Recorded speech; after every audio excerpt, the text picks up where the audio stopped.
ನನ್ನ ಸನ್ಮಾನ್ಯ ಮುಖ್ಯಮಂತ್ರಿ ಅವರನ್ನ ಕೇಳಿಕೆ ಬಯಸ್ತಾ ಇದ್ದೇನೆ. ಸನ್ಮಾನ್ಯ ಸಭಾಪತಿಗಳೇ, ಉತ್ತರ ಒದಗಿಸಲಾಗಿದೆ. ಸನ್ಮಾನ್ಯ ಸಭಾಪತಿಗಳೇ, ನಾ ಕೇಳಿರ್ತಕ್ಕಂಥ ಪ್ರಶ್ನೆ ಪ್ರಸ್ತುತ 384 KS ಗೆಜೆಟೆಡ್ ಪ್ರೊಬೇಷನರ್ಸ್ ಹುದ್ದೆ ಪ್ರಕ್ರಿಯೆ ಯಾವ ಹಂತದಲ್ಲಿದೆ?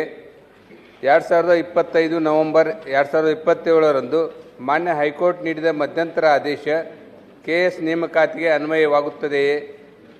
KS ಪೂರ್ವಭಾವಿ ಪರೀಕ್ಷೆ ಬರೆದು ಪಾಸಾದ ಅಭ್ಯರ್ಥಿಗಳು ಮುಖ್ಯ ಪರೀಕ್ಷೆಯ ಫಲಿತಾಂಶವನ್ನು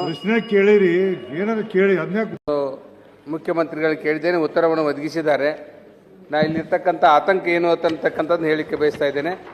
ಬಹುಶಃ ಕರ್ನಾಟಕದಲ್ಲಿ ಯಾವುದಾದರೂ ನೇಮಕಾತಿಯಲ್ಲಿ ಹೆಚ್ಚು KAT ಮತ್ತು ಕೋರ್ಟಿಗೆ ಹೋಗಿರ್ತಕ್ಕಂಥ ಪ್ರಕರಣಗಳಿದ್ದರೆ ಅವು KPSC ಮುಖಾಂತರ. ಇಲ್ಲಿ KPSCಯಲ್ಲಿ ನಡೆಸ್ತಕ್ಕಂಥ ಈ 384 ಪ್ರೊಬೇಷನರಿ ಹುದ್ದೆಯಲ್ಲಿ ಅದನ್ನು ಯಾವಾಗ ಪೂರ್ತಿ ಮಾಡ್ತೀರಿ ಅಂತಕ್ಕಂಥದ್ದು ನಾನು ಕೇಳಿದ್ದೇನೆ.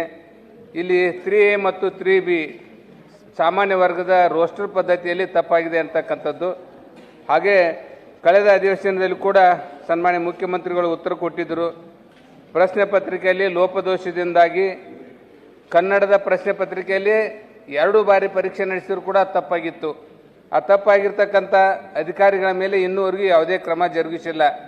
ಯಾಕೆ ಕ್ರಮ ಜರುಗಿಸಿಲ್ಲ?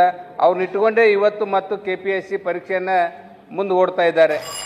ಇಲ್ಲಿ ಯಾವುದೇ ಇಂಗ್ಲಿಷ್ ಪತ್ರಿಕೆ ಪ್ರಶ್ನೆ ಪತ್ರಿಕೆಯಲ್ಲಿ ಯಾವುದೇ ಲೋಪದೋಷ ಇಲ್ಲ. ಅವರು ಕೇಳಿರ್ತಕ್ಕಂಥದ್ದು ವಿವರವಾದಂಥ ಉತ್ತರ ಕೊಡಲಾಗಿದೆ. ಇವರು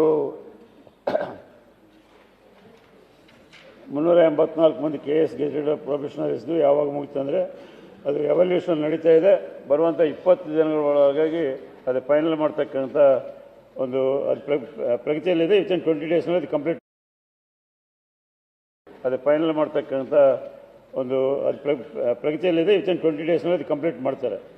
ಎರಡನೇದಾಗಿ ನೀವು KS ನೇಮಕಾತಿಗೆ ಅನ್ವಯ ಆಗ್ತದೆ ಅಂದರೆ ಅನ್ವಯ ಆಗ್ತದೆ ಅಂತೇಳಿ ನಾವು KSನಲ್ಲಿ ಯಾವ ರೀತಿಯಾಗಿ ಯಾವ ನಿಯಮಗಳ ಪ್ರಕಾರ ಆಗ್ತದೋ ಅದೇ ನಿಯಮಗಳ ಪ್ರಕಾರ ಇದಕ್ಕೆ ಸಹಿತ ಅನ್ವಯ ಆಗ್ತದೆ ಅಂತೇಳಿ ಹೇಳ್ತಾ ಇದ್ದೀವಿ.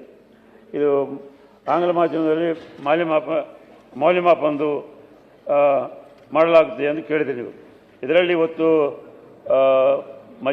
ನ್ಯಾಯಾಲಯ ಮಧ್ಯಂತರ ಆದೇಶದಿಂದ 322 ಅಭ್ಯರ್ಥಿಗಳು ಮುಖ್ಯ ಪರೀಕ್ಷಾ ಬರೆಯಲು ಅವಕಾಶ ಕೋರ್ಟ್ ಕಲ್ಪಿಸಿದೆ. ಅದರಲ್ಲಿ 300ರಲ್ಲಿ 158 ಕನ್ನಡ ಮಾಧ್ಯಮದಲ್ಲಿ ಹಾಗೂ 148 ಆಂಗ್ಲ ಮಾಧ್ಯಮದಲ್ಲಿ ಪರೀಕ್ಷೆಗೆ ತೆಗೆದುಕೊಂಡಿರ್ತಾರೆ. ಸೊ ಇದರ ಜೊತೆಯಲ್ಲಿ ನೀವು ಈಗ ಆಂಗ್ಲ ಮಾಧ್ಯಮದಲ್ಲಿ ಮಧ್ಯಂತರ ಆದೇಶ ಪಡೆದ ಮುಖ್ಯ ಪರೀಕ್ಷೆ ಬರೆದ ಅಭ್ಯರ್ಥಿಗಳಿಗೆ ಯಾವ ಮಾನದಂಡಗಳು ಅಂತಾರೆ. ಅದರಲ್ಲಿ ಕೋರ್ಟ್ ಮಧ್ಯಂತರ ಆದೇಶದಲ್ಲಿ petitioner is permitted to appear and take the main examination as scheduled subject to the outcome of the petition shall not plead any equity ಅಂತಂದು ಬರೆದಿದ್ದಾರೆ. ಈ ಸಬ್ಜೆಕ್ಟ್ ಆಗ್ತದೆ. ಇದನ್ನು ಆ್ಯಸ್ ಪರ್ ಕೋರ್ಟ್ ಡಿಸಿಷನ್ ಯಾವ ರೀತಿ ಆಗ್ತದೆ ಆ ರೀತಿ ಫೈನಲ್ ಆಗಿ ಇದು ಮಾಡಬೇಕಾಗ್ತದೆ. ಮುಖ್ಯ ಪರೀಕ್ಷೆ ಬರೆದ ಅಭ್ಯರ್ಥಿಗಳು ಫಲಿತಾಂಶವನ್ನು ಯಾವ ರೀತಿ ಪ್ರಕಟಿಸಲಾಗ್ತದೆ ಅಂತಂದ್ರಿ. ಇದು ಮುಖ್ಯ ಫಲಿತಾಂಶವನ್ನು ಕರ್ನಾಟಕ ಗೆಜೆಟೆಡ್ ಪ್ರೊಬೇಷನರಿ ನಿಯಮಗಳ 1997 ಹಾಗೂ ತಿದ್ದುಪಡಿ ನಿಯಮಗಳ ಅನುಸಾರವಾಗಿ ಪ್ರಕಟಿಸಲಾಗ್ತದೆ. ಆನಂತರ ನ್ಯಾಯಾಲಯದ ಮೊರೆ ಹೋಗುವುದಾಗಲ್ವೇ ಇವರು ಮತ್ತೆ ನ್ಯಾಯಾಲಯಕ್ಕೆ ಹೋಗ್ಬೋದಲ್ಲ ಅಂಥೇಳಿ ಈ ಇಂಗ್ಲೀಷ್ ಮಾಧ್ಯಮದ ಪರೀಕ್ಷೆ ಬರೆದಿರ್ತಕ್ಕಂಥದ್ದು ಅದು ಈಗ ಸಬ್ಡಿವಿಷನ್ ಆಗ್ತದೆ. ಕೋರ್ಟ್ನಿಂದ ಪೂರ್ತಿ ಆದೇಶ ಬಂದ ನಂತರ ಅವರ ಡೈರೆಕ್ಷನ್ಸ್ ಪ್ರಕಾರ ಇದಕ್ಕೆ ನಮಗೆ ಉತ್ತರ ಕೊಡಲಿಕ್ಕೆ ಸಾಧ್ಯ ಆಗ್ತದೆ. ಇಲ್ಲಿ ಅನ್ಯಾಯ ಆಗ್ತಾ ಇರೋದು ಕನ್ನಡ ಪತ್ರಿಕೆಗಳ ಪ್ರಶ್ನೆ ಪತ್ರಿಕೆಯಲ್ಲಿ 2 ಬಾರಿ ಪರೀಕ್ಷೆ ನಡೆಸಿದ್ರು ಕೂಡ 50 ಶಬ್ದಗಳ ತಪ್ಪಾಗಿದ್ದು, ಅದಕ್ಕೆ ಇಂಗ್ಲಿಷ್ ಪತ್ರಿಕೆಯಲ್ಲಿ ಯಾಕಾಗಲಿಲ್ಲ ಅಂತಕ್ಕಂಥ ಪ್ರಶ್ನೆ ಇಲ್ಲಿ. ಅದರ ಬಗ್ಗೆ ಸರ್ಕಾರ ಗಮನ ತೆಗೆದುಕೊಂಡು ಸಂಬಂಧಿಸಿದ ಅಧಿಕಾರಿಗಳ ಮೇಲೆ ಯಾವುದೇ ಕ್ರಮ ಜರುಗಿಸಿಲ್ಲ. ಇವತ್ತು ಕೂಡ ಅದೇ ಅಧಿಕಾರಿಗಳು ಅಲ್ಲಿ ಕೆಲಸ ಮಾಡ್ತಾ ಇದ್ದಾರೆ. ಹೋದ ಸೆಷನ್ನಲ್ಲೇ ಸನ್ಮಾನ್ಯ ಮುಖ್ಯಮಂತ್ರಿಗಳು ಉತ್ತರ ಕೊಟ್ಟಿದ್ದಾರೆ. ಕನ್ನಡದ ಅಭ್ಯರ್ಥಿಗಳನ್ನು ಯಾವುದೇ ರೀತಿ ತೊಂದರೆ ಆಗದಂತೆ KPSCಯನ್ನು ನಾನು ಸುಧಾರಿಸ್ತೀನಿ ಅಂತಕ್ಕಂಥದ್ದು ಇವತ್ತಿಗೂ ಆಗಿಲ್ಲ ಸನ್ಮಾನ್ಯ ಸಭಾಪತಿಗಳೇ. ಹಾಗೆ 3A ಮತ್ತು 3B ವಿದ್ಯಾರ್ಥಿಗಳಿಗೆ ರೋಸ್ಟರ್ ಬಿಂದುವಿನಲ್ಲಿ ಭಾಳಷ್ಟು ಅನ್ಯಾಯ ಆಗಿದೆ. ಅದನ್ನು ಸರಿಪಡಿಸ್ತಕ್ಕಂಥದ್ದಾಗಬೇಕು. ಇದರ ಜೊತೆಯಲ್ಲಿ ನಾನು ಸರ್ಕಾರಕ್ಕೆ ಕೇಳ್ತಕ್ಕಂಥದ್ದು, ಈ ಸಾಕಷ್ಟು ಗೊಂದಲ ಇದೆ. 384 ಅಭ್ಯರ್ಥಿಗಳ ಆಯ್ಕೆ ಮಾಡುವಲ್ಲಿ ಕೋರ್ಟ್ನಿಂದ ಹೋಗಿ ನ್ಯಾಯಾಲಯದಿಂದ ಪರ್ಮಿಷನ್ ತೊಗೊಂಬಂದು ಪ್ರಿಲಿಮಿನರಿ ಎಕ್ಸಾಮ್ ಬರೀಲಾರ್ದೆ ಮೇನ್ ಎಕ್ಸಾಮ್ ಕೋರ್ಟ್ ಆದೇಶ ಮಾಡಿದೆ. ಪ್ರಿಲಿಮಿನರಿ ಎಕ್ಸಾಮ್ ಇಲ್ಲ. ಕನ್ನಡದ ವಿದ್ಯಾರ್ಥಿಗಳು ಪ್ರಿಲಿಮಿನರಿ ಎಕ್ಸಾಮ್ ಮಾಡಿದ್ದಾರೆ ಮತ್ತು ಮೇನ್ ಎಕ್ಸಾಮ್ ಮಾಡಿದ್ದಾರೆ.